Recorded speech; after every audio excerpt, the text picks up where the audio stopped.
berangkat ya. Akhirnya berangkat, suamiku tak pamiti, Mas, aku pengen berangkat lagi.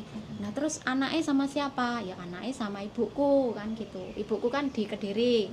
Nah, rumahku kan alhamdulillah waktu itu menikah setahun itu sudah punya rumah. Mau keren oh. Tapi rumahnya orang tua. Jadi kan Beli orang tua. Ya jadi oke rumah no. tua. Nggak masalah no.